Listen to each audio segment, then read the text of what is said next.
If we haven't lost you now, hopefully we won't. We only have about 2 more hours. No, I'm just kidding. Okay, one question before I start talking about Discover and Endeavor. Will IEP services carry over from elementary to middle school? Absolutely. So our case managers have transition meetings with elementary case managers. Our counselors also have transition meetings with 504. So all of those services, everything will carry over to middle school. So the gold sheet right here is some information that I'm going to talk about. I know that we're throwing a ton of information at you guys. So I'm just going to talk a little bit, and then Mr. Waller is going to come up and talk. But what I'm going to just kind of set the foundation for is 2 instructional models that we offer here at Chaska Middle School East. One is called Endeavor and one is called Discover.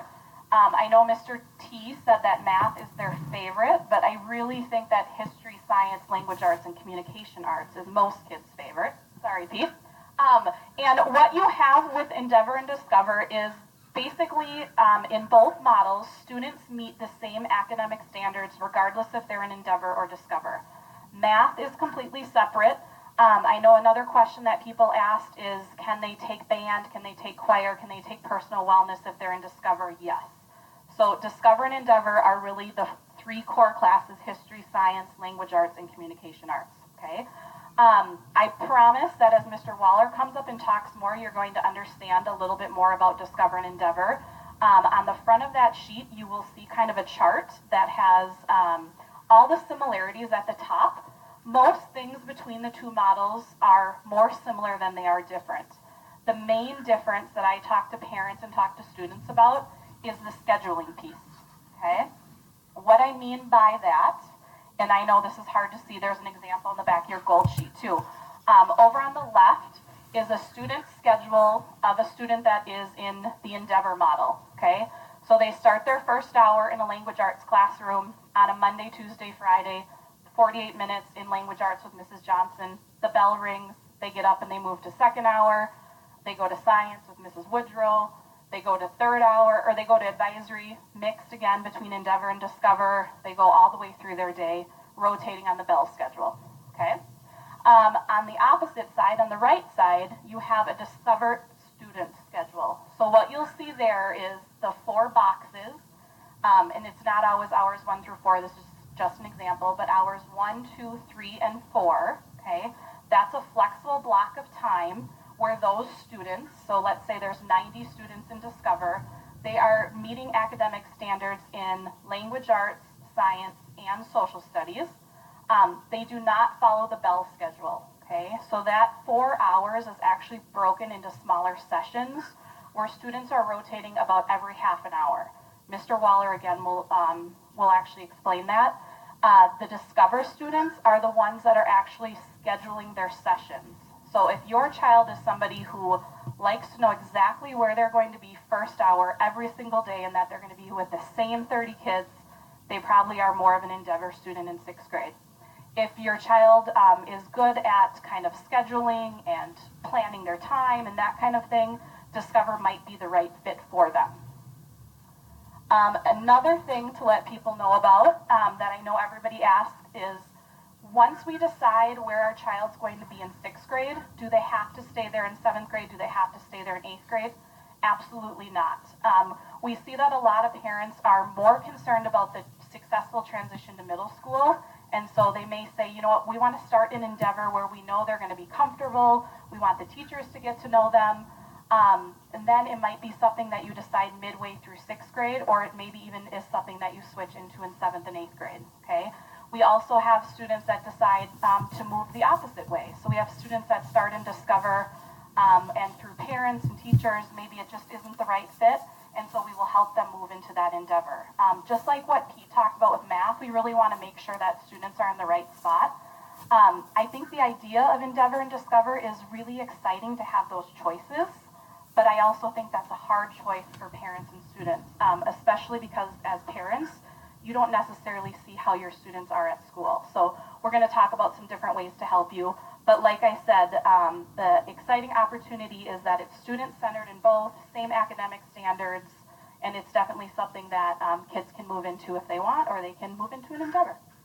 All right, Mr. Waller.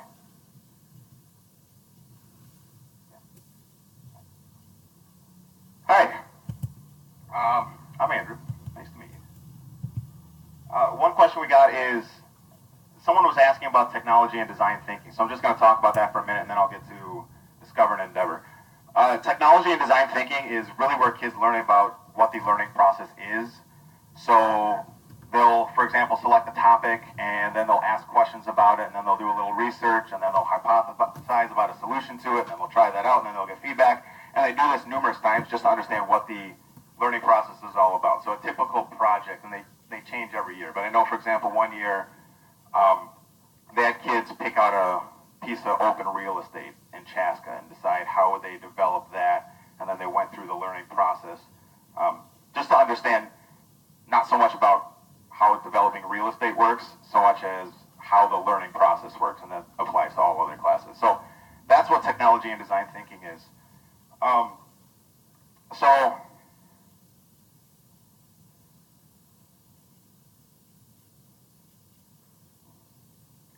I'm going to talk about Endeavor and Discover.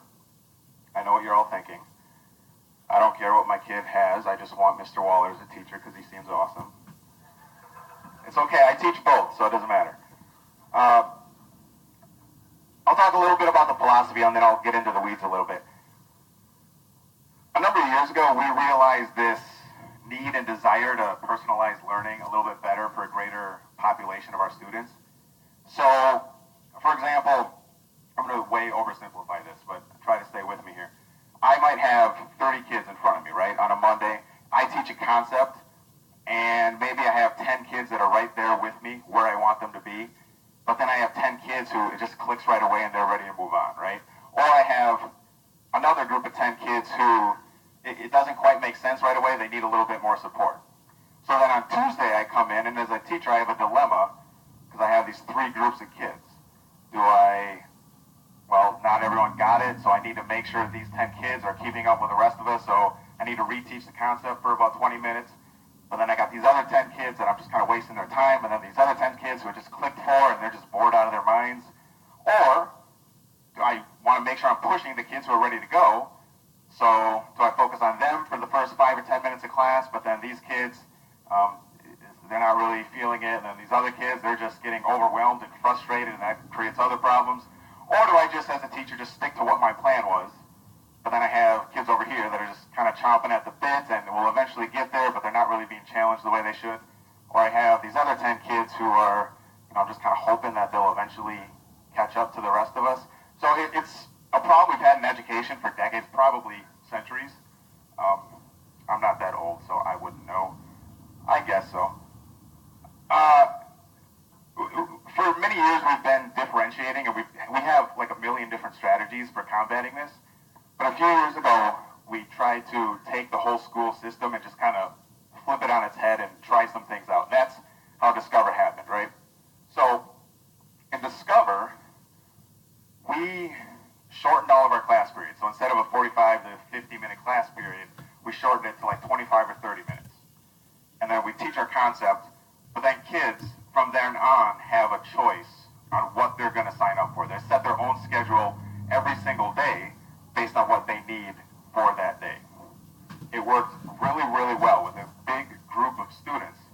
But at the same time, we realized, okay, well, we have a lot of kids that were still thriving in that traditional 7-period model, and now we're trying to personalize learning for everyone. It's kind of less personalized for the people who need the structure. Does that make sense? Are you guys with me? So that's where we landed where we are right now. We have Endeavor and Discover, these two pathways. Endeavor is the traditional 7-period structure. They still get challenged. We still have all these different ways of personalized learning. We still use win time, which is what Anita talked about, where kids come to sessions during their win time and they get what they need. So they're still challenged in Endeavor, but in Discover it's a lot more flexible and it's a lot more self-paced. So kids are choosing what they need every day, and they're able to challenge themselves, or they're able to get the support where they need. We don't emphasize one model over another. Your kid is going to be challenged, and your kid is going to do well in both. We'll make sure of it. But kids do better when they're in the model that fits for them personally.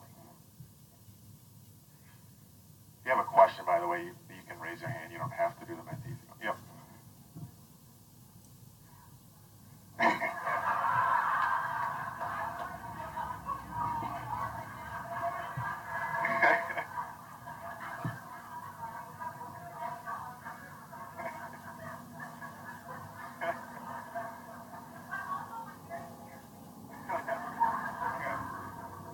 check it. You ready for it? I just hold the mic because I'm a lot cooler than the rest of them. So a day in the life of a typical Endeavor learner. They have their typical schedules. A class period is about 45 or 48 minutes. So in a typical class period, we will, warm up. This is probably what all of you did when you were in middle school and high school. You have your little warm up. You have your main instructional time. There's some sort of application and some sort of assessment. In Discover, because we don't have the full 48 minutes or 90-minute block, we break these up. So this will be the bulk of what we do in our 25 to 30-minute seminar. And then the application, the assessment, kids sign up for their work time, and they build that into their day and build that into their week as they go. This is what a Discover schedule looks like. So instead of going to first period, second period, third period, we just took 4 classes: science, language arts, comm arts, which is an extension of language arts, and social studies, and we just chunked it all together and then broke it down into 6 different sessions so we could shorten the sessions. So this first column, this is all science. This is history, everyone's favorite class. I teach history, by the way. This is language arts, and then they have the option to sign up for personal or group flex, where it's basically like a work time. So when kids come and we all meet together in the morning in the Learning Center, they look at the schedule and they say, okay, there's an opportunity right here. This is really tall. There's an opportunity right there to extend my learning or push myself a little bit further, so I'm going to go to that. But it's optional. I don't have to, but if I'm ready, I can go to that. I haven't been to this discussion of advantages of the North and South during the Civil War, so I better go to one of these. It's offered only 4 times. The 3rd and 4th offerings are today. I have to go today, so I don't miss it. Same thing over here. Maybe right here in science, I'm feeling a little bit behind on atomic models. So I'm going to go to a coaching workshop and get a little bit more support. So kids keep track of their schedules every day and then come in the morning deciding what they need. Any questions? Yeah.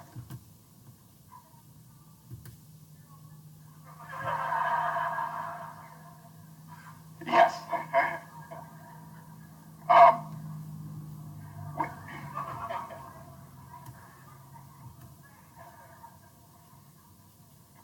We actually spent about the first 2 to 3 weeks of the school year teaching them how to do this. They have to write down what they go to every day, keep track of what they've been to. Literally, I have parents usually emailing me after a month. I'm a history teacher, and they're saying, are you going to at some point talk about history or teach my kids something? Because I seriously don't touch any content until at least 3 weeks into the school, because this is such a mind-blowing thing when you're an 11-year-old to figure out, okay, I'm used to someone telling me what to do and how to do it and when to do it, and now you're saying I got to do all of that myself. They can do it, and we have a lot of kids that really thrive at doing this and would have a hard time going back. But it does take some work. But yes, we do teach them. Yeah. Sure. So what we're doing here is really teaching them the skills for learning. I wish someone would have done this for me before I went to college, because this is kind of what college is, right? First day of college, they didn't take attendance, and I was like, this is awesome. I'm going to show up on test day, right? It wasn't, by the way. But these skills they use throughout. When they get to high school, the actual structure will look it's continually developing, but the actual structure might look different than what we do, but the philosophy is still in place, and the skills are still applicable. Good question. Just thinking about it, the high school model. So there are different opportunities for flexing out of classes at the high school level too. So we talk about times for personal flex for individual learners, and they build that into their